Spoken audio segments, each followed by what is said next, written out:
UP में चुनाव को लेकर सरगर्मी तेज हो गई है। आज सबसे ज़्यादा मीडिया में चर्चा है।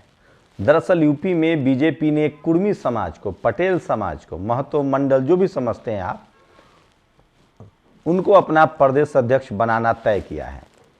क्या है इसके पीछे प्लानिंग? सोचिए, कल्याण सिंह पिछड़े समाज का बेटा सबसे लंबा जब 6 साल तक यूपी में अध्यक्ष रहा तो सत्ता आई, वो मुख्यमंत्री भी बने, बाद में उनको वनवास भी खटना पड़ा।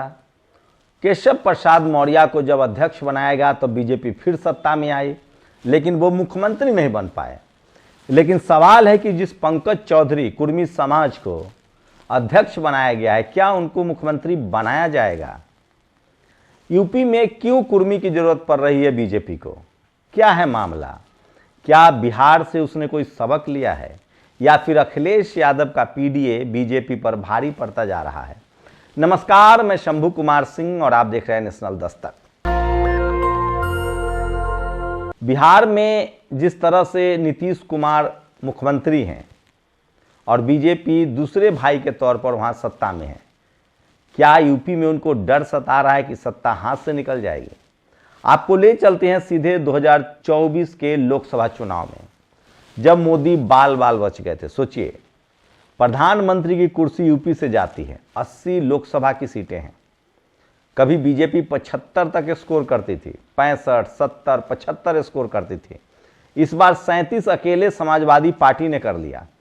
उसके बाद कांग्रेस गठबंधन में 41 सीटों का टोटल नुकसान हो गया, मतलब आधे से ज़्यादा। उसमें भी अनुप्रिया पटेल की भागीदारी है, राजभर की भागीदारी है, निषाद की भागीदारी है। इसमें डेंट कहां लगा? दरअसल अखिलेश यादव समाज से आते हैं, उन्होंने कुर्मियों को जमकर टिकट दिया। नतीजा, उनके यहां लगभग 7 सांसद कुर्मी समाज के हैं, टोटल 12 सांसद हैं। उसके बाद उन्होंने शाक्यों को भी जमकर टिकट दिया, पासी को टिकट दिया। इसी फॉर्मूले को उन्होंने पीडीए का नाम दिया है। और अगर विधानसभा में अखिलेश यादव ने इसी फॉर्मूले को दोहरा दिया, अगर सवर्णों के मुकाबले उन्होंने दलित पिछड़ों को जमकर टिकट दिया और समय से पहले टिकट दे दिया, तो बीजेपी को बड़ा डेंट लग सकता है। लेकिन यूपी के हालात और बिहार के हालात अलग अलग है। अगर आपको समझाऊंगा तो आप इस वीडियो को देखिएगा तो समझ जाइएगा। दरअसल बिहार में जो बीजेपी की सत्ता में वापसी हुई है, वो सत्ता में वापसी नीतीश कुमार की है। और नीतीश कुमार कुर्मी समाज से आते हैं, पिछड़े समाज से आते हैं, लेकिन उनकी सबसे ज़्यादा पकड़ अति पिछड़ों पर है। और वहाँ एक नैरेटिव फैलाया गया कि यादव मुस्लिम एक तरफ, बाकी सब एक तरफ। वहीं दलित समाज का 2 बड़ा चंक, चिराग पासवान और मांझी जी, बीजेपी के साथ हैं। और पिछड़े समाज का उपेंद्र कुशवाहा उनके साथ है। वहाँ यूपी की तरह कोई ठाकुर वर्चस्व वाली पार्टी नहीं है बीजेपी को वहाँ सम्राट चौधरी चलाते हैं, जो अब गृह मंत्री है। मतलब पूरा कंट्रोल बीजेपी पर वहाँ अति पिछड़े समाज का है, चाहे सम्राट चौधरी हो, चाहे नित्यानंद राय हो। वहीं विजय सिन्हा जो सवर्ण समाज से आते हैं, वो अभी भी गुमनामी में है। तो बिहार में बीजेपी के हालात अलग थे। और उसके साथ नीतीश कुमार कुर्मी कुशवाहा के नेता हैं। उपेंद्र कुशवाहा, नीतीश कुमार, सम्राट चौधरी इनकी तीकरी थी। साथ ही नीतीश कुमार के साथ महिला वोटर भी था, अति पिछड़ा वोटर भी था, इसलिए नैया पार लग गया। लेकिन अखिलेश यादव को इसी से फायदा हो रहा है। यूपी में दरअसल योगी आदित्यनाथ मुख्यमंत्री हैं, 26,000 स्कूलें बंद करवाई गई है। अभी यूपी पीएससी के जो एग्जाम हुए, उसमें जिस तरह की अनियमितता सामने आई, वहाँ जिस तरह से जातिवाद हावी है, वहाँ दलित, पिछड़ों, अति पिछड़ों या अल्पसंख्यकों को नौकरियां समुचित संख्या में नहीं मिल रही है। अभी भी बिहार में नीतीश कुमार की सरकार है। नीतीश कुमार सामाजिक न्याय को अभी भी बनाए हुए हैं। नीतीश कुमार के राज्य में बुलडोजर नहीं चल सकता है। नीतीश कुमार के राज्य में अभी भी वैकेंसियां समय पर आती है। टीचर्स की नौकरी हो, प्रोफेसर्स की नौकरी हो, डॉक्टर्स की नौकरी हो, इंजीनियर की नौकरी हो, भारी संख्या में नौकरियां मिल रही है। और जो 27% रिजर्वेशन है ओबीसी का, वो लागू है। नीतीश कुमार के नेतृत्व में ही तेजस्वी यादव के साथ सरकार थी तो 5 लाख नौकरियां मिली, सबको नौकरियां मिली। नीतीश कुमार के नेतृत्व में ही बिहार में जब सरकार थी तो जाति जनगणना हुआ। इसी मामले में योगी फिट नहीं बैठ रहे हैं। केशव प्रसाद मौर्य मुख्यमंत्री होते या कोई पिछड़ा मुख्यमंत्री होता तो मान लेते, लेकिन यूपी में बीजेपी की ये प्लानिंग नहीं सफल हो पाएगी, क्योंकि अखिलेश यादव अब अखिलेश यादव नहीं रहे, वो पिछड़े दलित अल्पसंख्यक क्या एक बड़े गठजोड़ की तरफ बढ़ रहे हैं और उनकी नज़र यादव समाज उनके साथ है, कुर्मी पर नज़र है, कुशवाहा पर नज़र है। अभी भी अगर केशव प्रसाद मौर्य को मुख्यमंत्री बना दिया जाए तो बात बन सकती है, क्योंकि कुर्मी हो, कुशवाहा हो या यादव हो, दलित समाज का एक भी चंक बीजेपी के साथ नहीं है। निषाद समाज के चंक उनके साथ हैं, राजभर हैं, लेकिन मैं फिर कह रहा हूं, रिजर्वेशन जब जाता है 69,000 शिक्षक भर्ती में, क्या पासी, क्या कुशवाहा, क्या रविदास, क्या चौधरी, क्या पासवान, सबकी नौकरी आ गई। तो बिहार में जहां SC ST OBC की लीडरशिप है, उनका मुख्यमंत्री है, यूपी में ठीक इसके उलट है, योगी आदित्यनाथ मुख्यमंत्री हैं और उनके राज में नौकरियां कम मिले। 69,000 शिक्षक भर्ती का मामला जो है वो 2024 का लोकसभा चुनाव बीजेपी को हरा चुका है। इसी डैमेज कंट्रोल को करने के लिए नया कुर्मी अध्यक्ष बनाया जा रहा है। मैं आपको बता दूं कि बीजेपी नीतीश कुमार को सिर्फ इसलिए ढोती है क्योंकि उनकी जाति भी अखिल भारतीय जाति है। महतो समाज जो अपने आप को कुर्मी से जोड़ता है वो झारखंड में वर्चस्व है। मंडल जो पश्चिम बंगाल से लेकर झारखंड तक जुड़ा हुआ है। उसके बाद पटेल जो गुजरात में जुड़ा हुआ है। कुर्मी को आप मध्य प्रदेश में पटेल, रीवा से लेकर पूरा इलाहाबाद का बेल्ट है, तो आप उसको दरकिनार नहीं कर सकते हैं। और इसी डर से पंकज चौधरी को अध्यक्ष बनाया जा रहा है। लेकिन सवाल है कि अब पानी बहुत बह चुका है, दलित पिछड़े मुख्यमंत्री से नीचे मानने के लिए तैयार नहीं है। अभी भी कुशवाहा समाज, शाक्त समाज का वो दर्द उभर आता है कि केशव प्रसाद मौर्य अध्यक्ष थे, उनके नेतृत्व में यूपी में चुनाव लड़ा गया और योगी आदित्यनाथ जो कि जनरल कैटेगरी से आते हैं वो अध्यक्ष बन गए। और ये बात सबको टीस रहा है, ये बात सबको चुभ रहा है और फिर दोबारा वो जरूर आ गए। लेकिन इस बार अखिलेश यादव ने बड़ी प्लानिंग की है।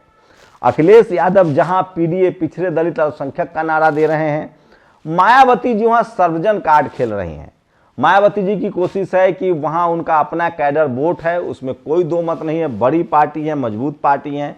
पाल समाज के उनके प्रदेश अध्यक्ष हैं। वहीं उनकी नज़र ब्राह्मण समाज के वोटों पर है। तो क्या उनको सर्वजन हिताय सर्वजन सुखाय का जो उनका नारा है उस पर अमल होगा और वो आगे सत्ता में आ पाएंगे, ये बड़ा सवाल है।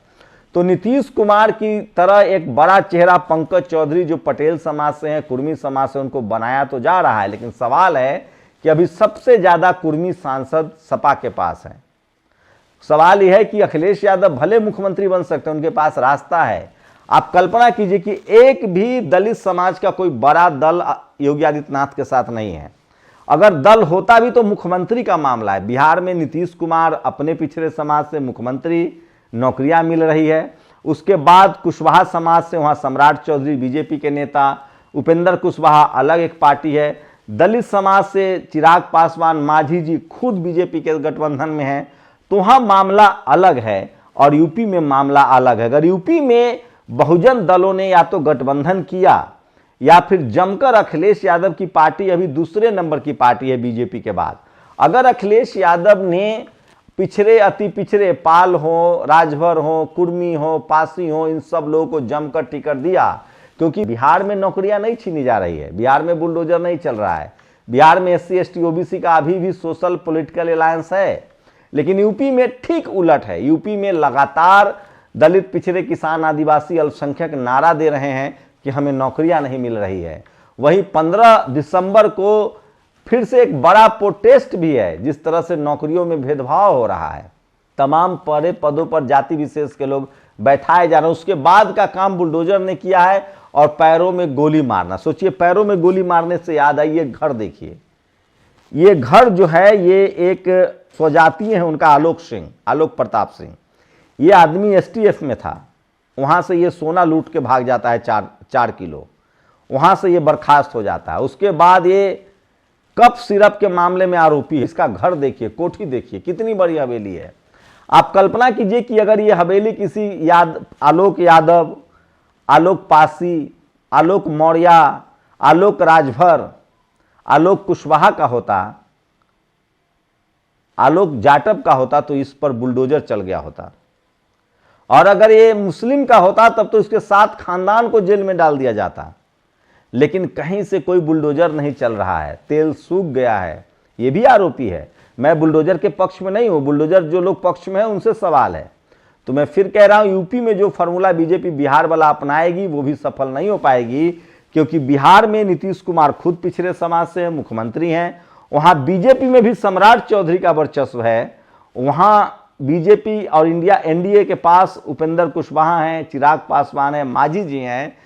यूपी में ठीक इसके उलट है। यूपी में योगी आदित्यनाथ मुख्यमंत्री हैं, दलित पिछड़े के हिस्से में कुछ नहीं आ रहा है, और वहां कुर्मी हो, यादव हो, कुशवाहा हो, जो त्रिवेणी संघ की कल्पना की गई थी, जो त्रिवेणी संघ कभी बना था, जिसको रामस्वरूप वर्मा ने बनाया था, वहां सोनेलाल पटेल हो, वो रिस्पेक्टेबल हैं, रामस्वरूप वर्मा रिस्पेक्टेबल है, और मान्यवर कांसी राम साहब की वो कर्मभूमि है, वहां मिशन मूवमेंट बहुत तेज है। ऐसे में अखिलेश यादव अगर पीडीए पर, उन्होंने पिछड़ा दलित अल्पसंख्यकों पर उन्होंने अगर ध्यान दिया और जमकर टिकट दिए और सवर्ण समाज में कटौती की, तो उनकी जीत सुनिश्चित हो सकती है। साथ ही बिहार में जो गलती हुई थी उसको नहीं दोहराना पड़ेगा, और वहां आपको पिछड़े अति पिछड़ों को संख्या को बढ़ाना पड़ेगा। साथ ही अगर बीएसपी से गठबंधन हो जाता है तो सोने पर सुहागा। लेकिन अभी बीएसपी सर्वजन हिताय सर्वजन सुखाय के कॉन्सेप्ट पर चल रही है। उसे लगता है कि रविदास समाज के वोट और अपर कास्ट में ब्राह्मण समाज का वोट उसे मिल जाए, मुस्लिम समाज उसके साथ आ जाए तो उसकी लॉटरी लग सकती है। वहीं एक बड़े प्लेयर के तौर पर चंद्रशेखर आजाद उभरे हैं, जिनकी रैलियों में बड़ी भीड़ जुट रही है, वो भी एक बड़ा फैक्टर होंगे। लेकिन चंद्रशेखर आजाद बीजेपी के साथ तो जा नहीं सकते हैं, ये सच है। ऐसे में या तो वो कोई और अलायंस करेंगे, या अगर समाजवादी पार्टी उनसे अलायंस करती है तो एक बड़ा चंक उनके साथ दलित सेगमेंट का आ सकता है और बड़ा खेल हो सकता है। और अगर सपा और बसपा का गठबंधन हो जाए तो सोने पर सुहागा। आपको मेरा विश्लेषण कैसा लगा? आपको क्या लगता है, अखिलेश यादव के पीडीए के साथ चंद्रशेखर जुड़ते हैं या मायावती जी जुड़ती हैं तो जीत तय है? अखिलेश यादव मुख्यमंत्री बन सकते हैं तो अगली बार प्रधानमंत्री का नारा मायावती जी के नाम पर लग सकता है, क्योंकि अब नीतीश प्रधानमंत्री नहीं बन पाएंगे। ऐसे में क्या मायावती जी को अगला प्रधानमंत्री घोषित किया जाए? कांग्रेस जरूर अखिलेश यादव के साथ गठबंधन में है, तो ये बड़ी खबर है। अखिलेश यादव को एक मुख्यमंत्री अति पिछड़ा, पिछड़ा और संख्यक घोषित करना पड़ेगा, एक दलित उप मुख्यमंत्री घोषित करना पड़ेगा, तभी बात बनेगी। ये मेरी राय है। आप लोग की क्या राय है? अपनी राय जरूर दीजिए। शुक्रिया। दस्तक की आपसे गुजारिश है कि अगर इसको बचाना चाहते हैं तो नेशनल दस्तक को सब्सक्राइब करने के लिए रेड कलर के सब्सक्राइब बटन को दबाएं, फिर बेल आइकन की घंटी दबाएं। नेशनल दस्तक को बचाने के लिए बहुत जरूरी है कि हर खबर को शेयर करें, लाइक करें, कमेंट जरूर करें।